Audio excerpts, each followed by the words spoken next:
Juízes, capítulo 12. Os homens de Efraim foram convocados para a batalha. Dirigiram-se para Zafon e disseram a Jefté: Por que você foi lutar contra os amonitas sem nos chamar para irmos juntos? Vamos queimar a sua casa e você junto. Jefté respondeu: Eu e meu povo estávamos envolvidos numa grande contenda com os amonitas, e embora eu os tenha chamado, vocês não me livraram das mãos deles. Quando vi que vocês não ajudariam, arrisquei a vida e fui lutar contra os amonitas, e o Senhor me deu a vitória sobre eles. E por que vocês vieram para cá hoje? Para lutar contra mim? Jefté reuniu então todos os homens de Gileade e lutou contra Efraim. Os gileaditas feriram os efraimitas porque eles tinham dito: Vocês, gileaditas, são desertores de Efraim e de Manassés. Os gileaditas tomaram as passagens do Jordão que conduziam a Efraim. Sempre que um fugitivo de Efraim dizia: Deixem-me atravessar, os homens de Gileade perguntavam: Você é efraimita? Se respondessem que não, diziam: Então diga: Shibolete. Se ele dissesse Sibolete sem conseguir pronunciar corretamente a palavra, prendiam-no e matavam-no no lugar de passagem do Jordão. 42.000 efraimitas foram mortos naquela ocasião. Jefté liderou Israel durante 6 anos. Então, o gileadita Jefté morreu e foi sepultado numa cidade de Gileade. Depois de Jefté, Ibissã de Belém liderou Israel. Teve 30 filhos e 30 filhas. Deu suas filhas em casamentos a homens de fora do seu clã e trouxe para os seus filhos 30 mulheres de fora do seu clã. Ibissã liderou Israel durante 7 anos. Então Ibissã morreu e foi sepultado em Belém. Depois dele, Elon, da tribo de Zebulon, liderou Israel durante 10 anos. Elon morreu e foi sepultado em Aijalon, na terra de Zebulon. Depois dele, Abdom, filho de Hilel, de Piratom, liderou Israel. Teve 40 filhos e 30 netos, que montavam 70 jumentos. Abdom liderou Israel durante 8 anos. Então Abdom, filho de Hilel, morreu e foi sepultado em Piratom, na terra de Efraim, na serra dos Amalequitas.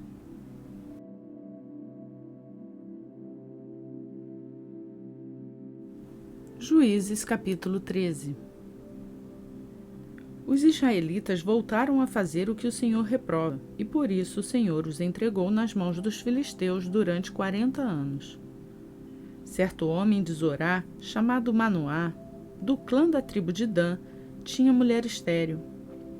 Certo dia, o anjo do Senhor apareceu a ela e lhe disse: Você é estéril, não tem filhos, mas engravidará e dará à luz um filho.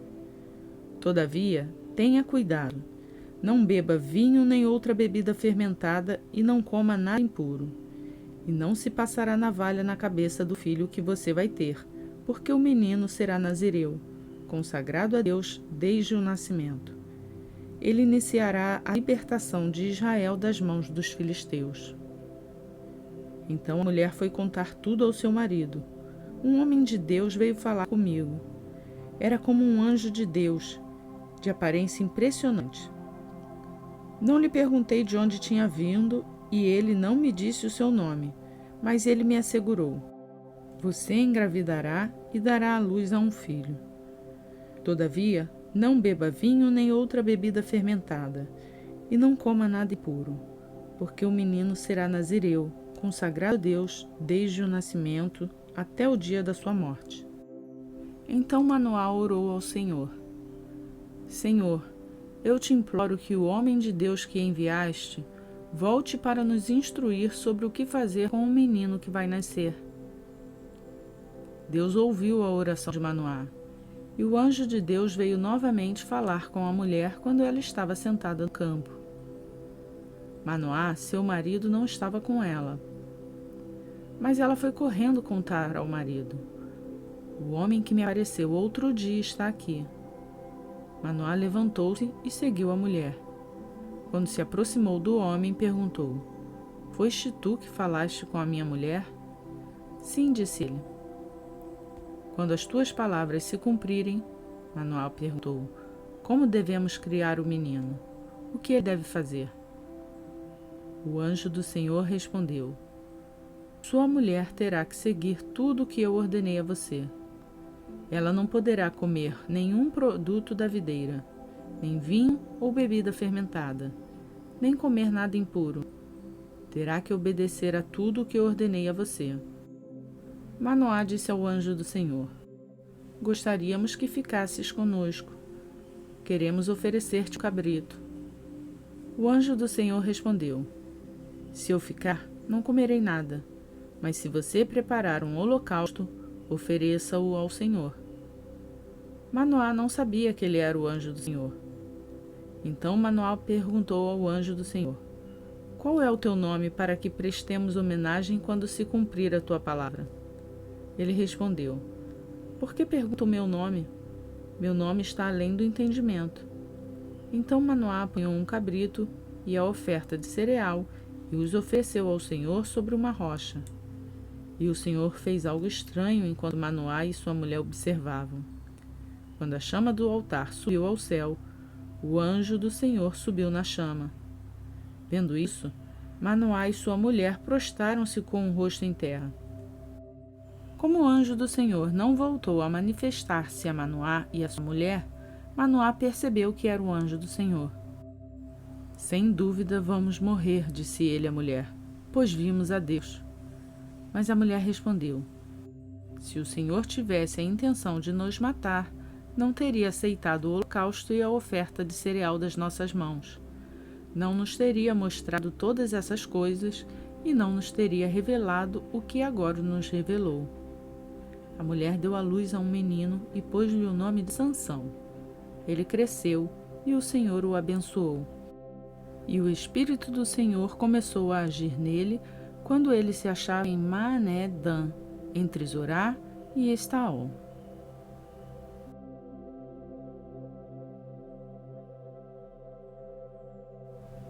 Atos dos Apóstolos, capítulo 26. Então Agripa disse a Paulo: Você tem permissão para falar em sua defesa. A seguir, Paulo fez sinal com a mão e começou a sua defesa. Rei Agripa, considero-me feliz por poder estar hoje em sua presença para fazer minha defesa contra todas as acusações dos judeus, e especialmente porque estás bem familiarizado com todos os costumes e controvérsias deles. Portanto, peço que me ouças pacientemente. Todos os judeus sabem como tenho vivido desde pequeno, tanto em minha terra natal como em Jerusalém. Eles me conhecem há muito tempo e podem testemunhar, se quiserem, que, como fariseu, vivi de acordo com a seita mais severa da nossa religião. Agora, estou sendo julgado por causa da minha esperança no que Deus prometeu aos nossos antepassados. Esta é a promessa que as nossas 12 tribos esperam que se cumpra, cultuando a Deus com fervor dia e noite. É por causa desta esperança, ó Rei, que estou sendo acusado pelos judeus.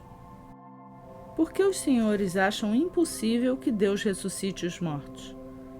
Eu também estava convencido de que deveria fazer todo o possível para me opor ao nome de Jesus, o Nazareno. E foi exatamente isso que fiz em Jerusalém.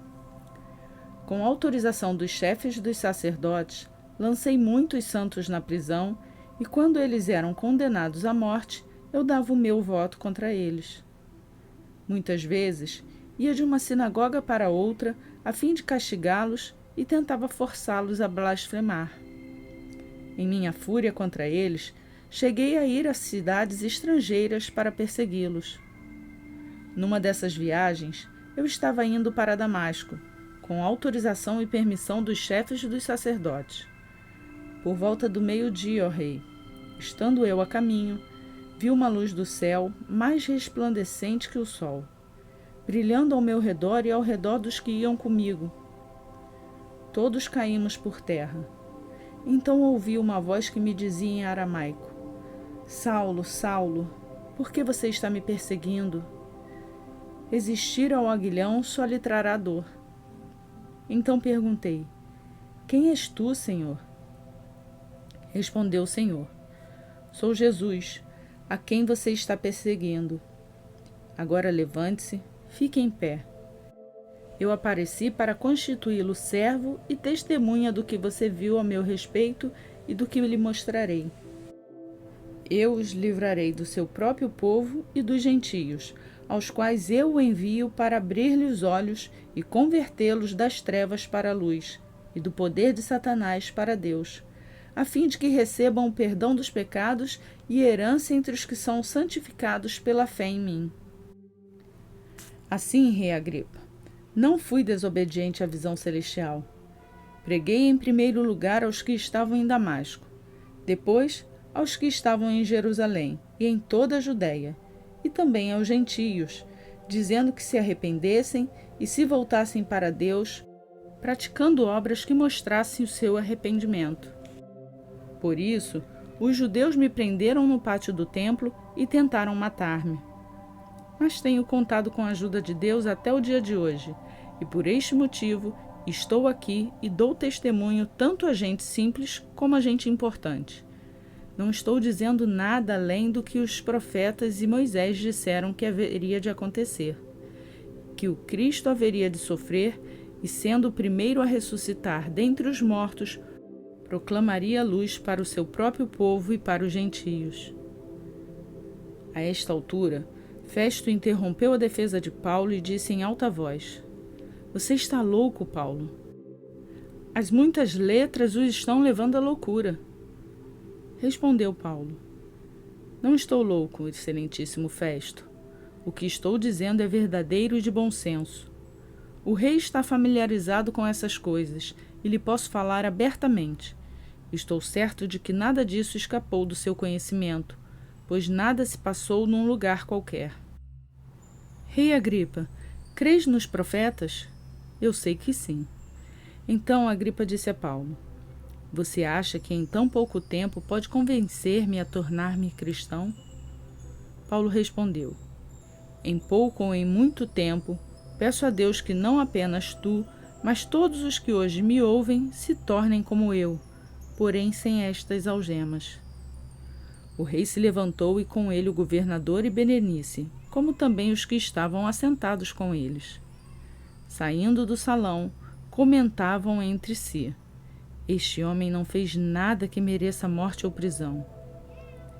Agripa disse a Festo: Ele poderia ser posto em liberdade se não tivesse apelado para César.